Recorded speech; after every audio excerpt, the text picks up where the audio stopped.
ইউক্রেনে যুদ্ধবিরতি নিয়ে আলোচনার জন্য মার্কিন প্রেসিডেন্ট ডোনাল্ড ট্রাম্প ও রুশ প্রেসিডেন্ট ভ্লাদিমির পুতিনের সম্ভাব্য বুদাপেস্ট বৈঠক নিয়ে দেখা দিয়েছে অনিশ্চয়তা। ২১শে অক্টোবর ক্রেমলিন জানায় বৈঠকের কোনো নির্দিষ্ট সময়সীমা এখনো ঠিক হয়নি। মুখপাত্র দিমিত্রি পেসকভ বলেন, বৈঠকের জন্য গুরুত্বপূর্ণ প্রস্তুতি প্রয়োজন, তাই সময় লাগবে।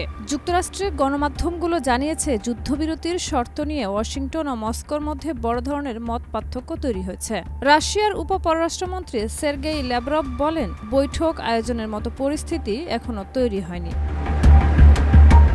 এর আগে রুশ পররাষ্ট্রমন্ত্রী সের্গেই ল্যাভরভ মার্কিন সিনেটের মার্কো রুবিওর সঙ্গে ফোনে কথা বলেন। আলোচনায় উভয় পক্ষের অবস্থানগত পার্থক্য স্পষ্ট হলেও ল্যাভরভ জানান, আলাস্কার বৈঠকের পর থেকে মস্কোর অবস্থান অপরিবর্তিত।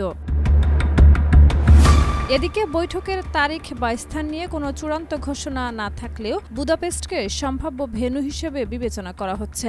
রুশ কর্মকর্তারা বলছেন, আলাস্কার আলোচনায় যে প্রাথমিক সমঝোতা হয়েছিল তা বাস্তবায়নই এখন মূল লক্ষ্য। বিশ্লেষকদের মতে, সাম্প্রতিক কূটনৈতিক উত্তেজনা ও পারস্পরিক অবিশ্বাসের কারণে ট্রাম্প পুতিন বৈঠক বিলম্বিত হতে পারে। তবে বৈঠকটি অনুষ্ঠিত হলে ইউক্রেন যুদ্ধের ভবিষ্যৎ নিয়ে বৈশ্বিক রাজনৈতিক অঙ্গনে নতুন মোড় আসবে। শাহিদা রুবি, মাই টিভি।